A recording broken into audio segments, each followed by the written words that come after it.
Hey study fans, it's Camus and welcome to another edition of Chess Beauty, number 85 in this case.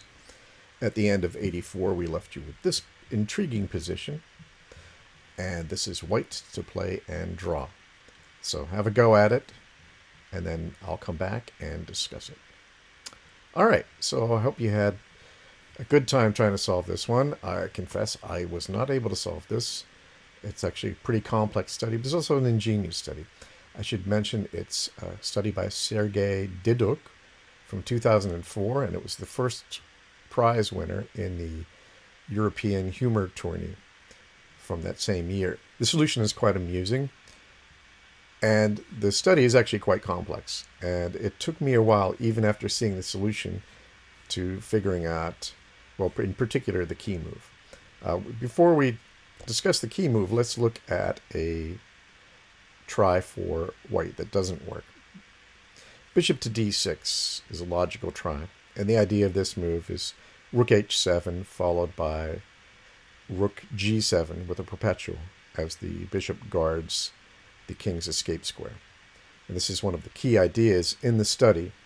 However, in this particular position it doesn't work. Queen to c3, that is the idea of taking the rook when it comes back to g7. So rook to e5 in order to block the diagonal, but this doesn't work. After queen takes e5, bishop takes e5, rook takes e5, king to h7 check, king to g8, rook to g7 check, king to f8, knight takes c5, rook takes d8, knight takes d7 check, rook takes d7, rook takes rook, king to e8. Okay, so white has gotten some material back here, but it's not enough. Black has 3 extra pawns, and even with the opposite color bishops, it doesn't matter too much as long as the rooks stay on the board. So this is an easy win for black. So let's go back to the starting position. The key move is the somewhat shocking and mysterious bishop to e6. And when I saw this move, I scratched my head. I couldn't quite figure out why this was key, but you'll see why in just a minute here.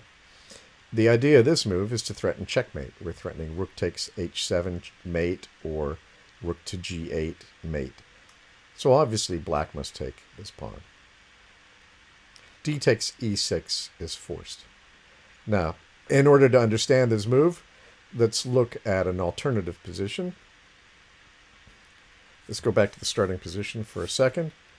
And, okay, now, so let's look at this exact same position, this time without the bishop on g4. And let's try white's drawing idea. Bishop to d6, setting up the perpetual. Queen to c3, patrolling the diagonal. Knight to d4, just blocking. Queen takes d4. Rook to e5, queen takes e5. Bishop takes e5. And now, instead of rook takes bishop, rook to a6. This is just simply a loss for white. And so the idea of the key move is to force d takes e6, blocking the rook check, which could upset white's plans. So let's go back. Bishop to e6, d takes e6. And now we could try bishop takes c5, queen to c3, knight d4, queen to d3, and the idea of this move is simply to take the rook on h7, and black's material plus will win the day. Another try in the same line, bishop takes c5, instead of queen to c3, queen takes b3 would be a mistake because rook takes h7 is perpetual check. To keep your bearings, there's a lot of variations, but I feel it's important to show these variations because it's difficult to understand the study without seeing what could go wrong. All right, so here's the starting position. Bishop to e6, d takes e6, bishop to d6. Oh, I should look at another variation. After bishop to d6, he could try rook takes e2, but this doesn't work because of the threat that we have before. This is just simply perpetual. So after bishop to d6, queen to c3. Well, let's look at some bad tries for white. Rook takes h7 doesn't work. King to g8. rook to e5, queen takes e5, bishop takes e5, rook takes e5, rook to g7, king to f8. And now the king just runs away and black wins. So after queen to c3, another try is rook to e5. This doesn't work because of queen to c2, and now the queen controls the h7 pawn. Black is unafraid to give up his queen in any of these variations because he still has material plus even after losing the queen. So the key idea of the study is that the queen has to guard either g7 or h7. If he can do that, then he's going to win because he can just simply take the rook whenever it arrives on either one of those squares. Let's go back to the start position so that you can follow the main line here. I know it's difficult with so many branches. Bishop to e6, d takes e6, bishop to d6, queen to c3, guarding g7. Now knight to d4, exclam, queen to d4. He could try queen to d3 here instead, but after bishop to e5, rook to e2, rook takes h7, queen takes rook is impossible because it's a double check. King to g8, rook to g7, king to f8, king to e8, rook to e7 is just a draw. So going back, another line after queen to d3, bishop to e5. Now we just looked at rook takes e2, but he could try queen takes d4.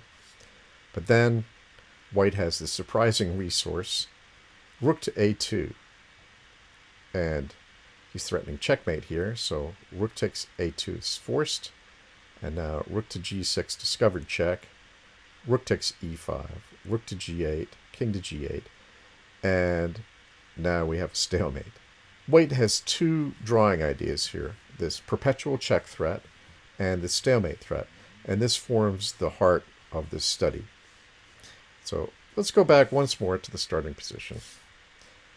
Bishop to e6, d takes e6, bishop to d6, queen to c3, knight to d4, queen to d4, and now rook to e5. And now this begins the humorous part of the study. This is an amusing sequence where the white rook insists on sacrificing itself, while white has to continue to refuse the sacrifice. Queen to e5 doesn't work here because of bishop takes e5, rook takes e5, rook to g8, and that stalemate idea we saw earlier. So after rook to e5, the queen now goes to d3, and now he's guarding the h7 pawn. As I said, as long as he can guard either h7 or g7 with the queen, then white is lost. So this logically causes white to play rook to e4, blocking the diagonal. There are more variations here. I won't go into them. We've seen the important points of the study so far. So rook to e4, and now white's reply is forced. Well, he could try d takes e4, but that would be blocking the diagonal, and after rook to h7 that would be a draw. So after rook to e4, his only move is queen to c3. And now, you're probably beginning to guess the sequence now. Rook to d4. Only move is queen to c2, and now you see the sequence. Rook to d3, queen to b2, rook to c3, queen to b1, rook to c2, queen to a1, and finally rook to b2. And now white is out of options. The rook now guards b1, which the queen would like to get to, but it can't. So he's really got nothing better than queen takes b2. He could try rook to a7, but simply rook to b8 is a checkmate. So it's another feature of the rook coming all the way down here. And I really have nothing but admiration for the composer of this study for seeing all these little features. Very, very interesting. And in a study so complex, the computer analysis shows that this study is 100% sound. Okay, let's go back after rook to b2, queen takes b2. As I said, he's got nothing better. And now, a final sacrifice from black. Bishop to e5. Now if he plays the logical queen takes e5, rook to g8, king to g8, and we have a stalemate. Another try after bishop to e5, f3, but then rook takes g3, discovered check, rook takes e5, rook to g8, king takes g8, another stalemate. After bishop e5, we have one last try. Rook to f8, rook takes h7 check, king to g8, rook to g7, and it's perpetual. So after bishop to e5, rook to e5 is black's best try. But then finally, well, you've probably seen this by now, rook to g8, king to g8, and a stalemate. Wonderful study. Sergei Diduhk is a person that, although he's mentioned a lot on the internet, there's not much information about him. He was born in 1976, and he's from the Ukraine, and he's got a number of studies to his credit. And there is a web page that has 28 of his studies. Let's look ahead to our next position. This is white to play and win. And I think you'll find this is a very easy study to solve, but it's quite amusing. So good luck with that, and we'll see you on Chess Beauty 86. Thank you for watching.